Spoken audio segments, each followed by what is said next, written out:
गरीबों और मजदूरों के बारे में एक बड़ा तबका सोशल मीडिया पर सरकार से सवाल पूछ रहा है। आइए जानते हैं क्या लिखते हैं। शशांक पाठक ने लिखा है, पिछली बार रेल की पटरियों पर थे, इस बार वो सड़कों पर थे।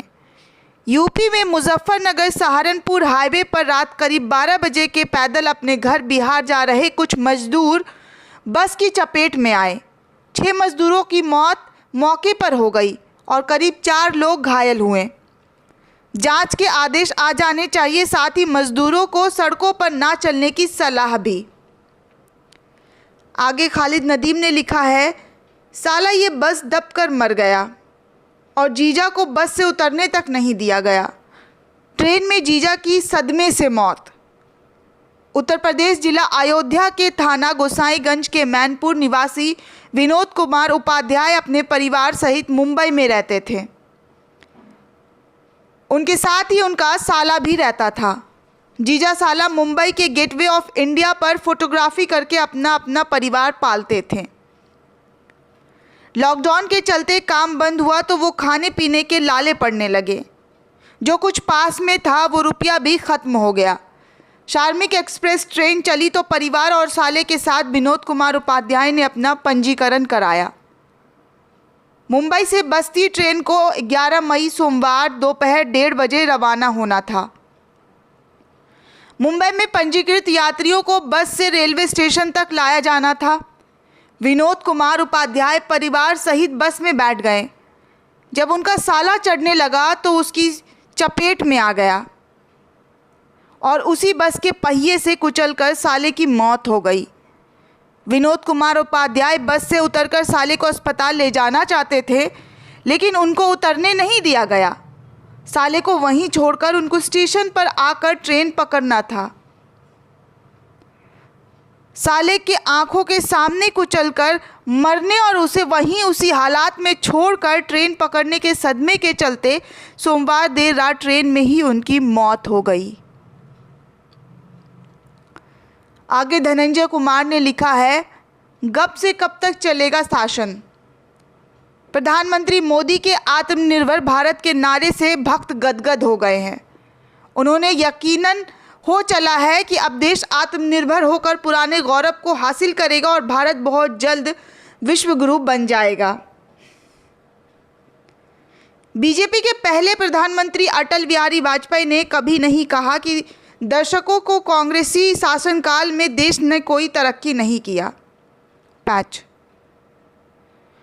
बीजेपी के पहले प्रधानमंत्री अटल बिहारी वाजपेयी ने कभी नहीं कहा कि दशकों के कांग्रेसी शासनकाल में देश ने कोई तरक्की नहीं की, लेकिन मोदी जी ने सदा यही कहा कि देश की आज़ादी के 70 साल बाद भी भारत पीछे है, तो इसके लिए कांग्रेस की शासन व्यवस्था और शासन नीति दोषी है। युवाओं में ये भाव भर गया है कि देश में व्याप्त भ्रष्टाचार की जनक कांग्रेस है और कांग्रेस ने ही देश को भ्रष्टाचार के दलदल में धकेलने के अलावा कुछ नहीं किया। इसलिए देश के विकास के लिए मोदी जी को जीरो से शुरू करना पड़ा। कुछ भक्तों ने तो यहाँ तक कह दिया कि देश गड्ढे में गिरा था। मोदी जी ने गड्ढे से देश को निकाल कर बाहर कर रहे हैं, लेकिन वास्तविकता क्या है उस पर नज़र डालते हैं। देश जब आज़ाद हुआ था तब देश की आबादी 30 करोड़ के करीब थी। आज़ादी के कुछ साल पहले 1943 में देश के भयानक अकाल पड़ी थी, लेकिन वास्तविकता क्या है आइए एक नज़र डालते हैं उस पे भी। देश जब आज़ाद हुआ था तब देश की आबादी 30 करोड़ के करीब थी। आज़ादी के कुछ साल पहले ही 1943 में देश में भयानक अकाल पड़ा था, जिसमें लाखों भारतीयों ने जान गंवाई थी। तो देश के सामने सबसे बड़ी चुनौती थी देश को खाद्यान्न के मामले में आत्मनिर्भर बनाना। नेहरू सरकार ने इस अभियान की शुरुआत हुई। देश खाद्यान्न के मामले में कैसे आत्मनिर्भर बने, इस पर सरकार और भारतीय कृषि वैज्ञानिक ने काम करना शुरू किया और हरित क्रांति की नींव पड़ी।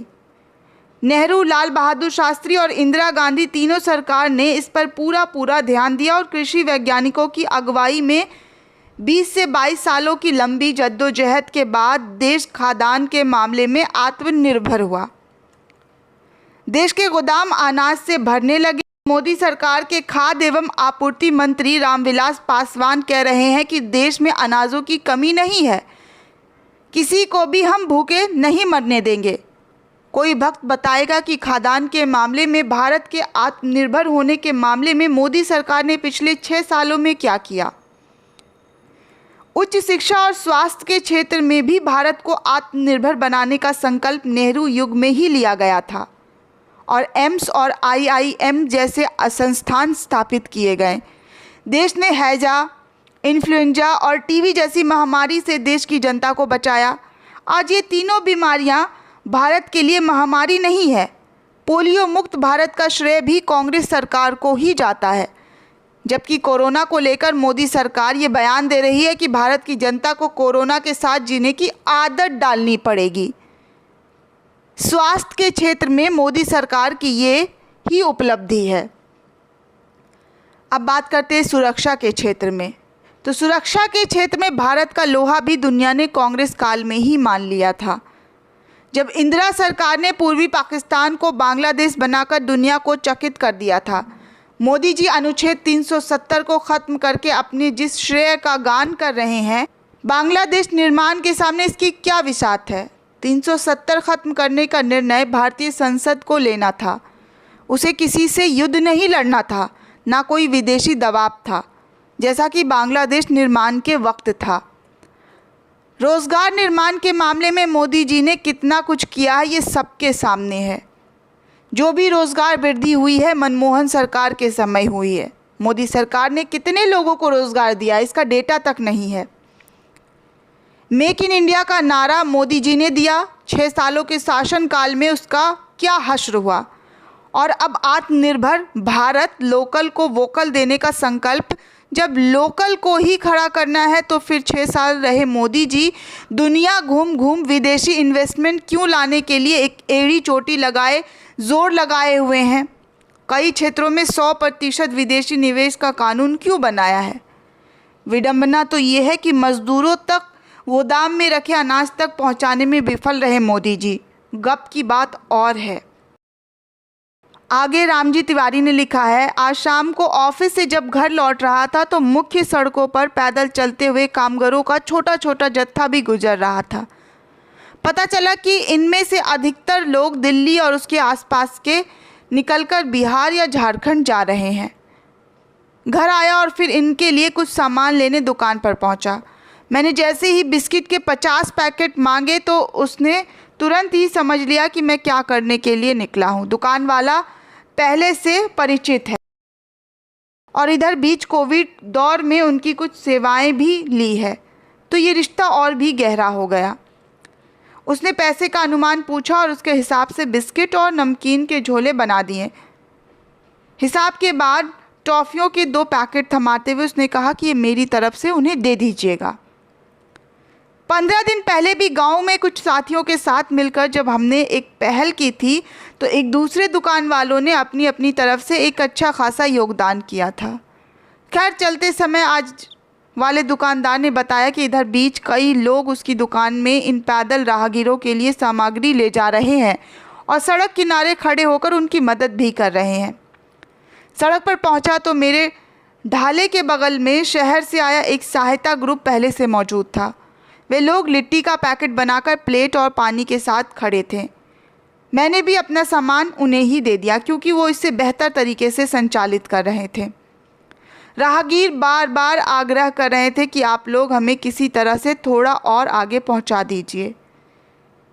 इतने में उधर जाता हुआ एक पिकअप वाला दिखाई दिया। हमारे अनुरोध पर वो उन्हें कुछ आगे ले जाने के लिए तैयार भी हो गया।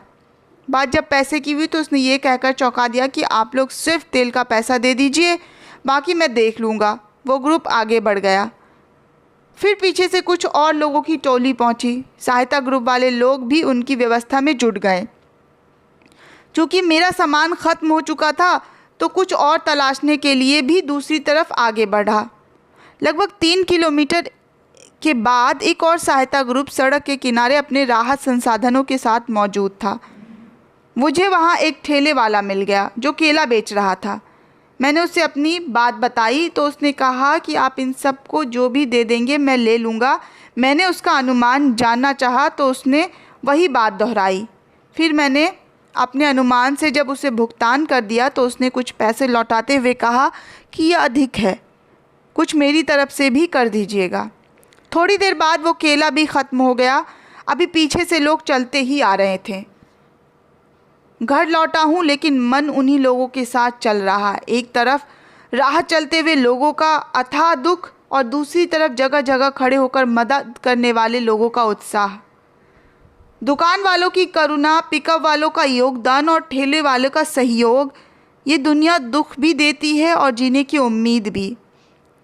इस दुख का पलड़ा हल्का हो, इस उम्मीद का पलड़ा भारी हो।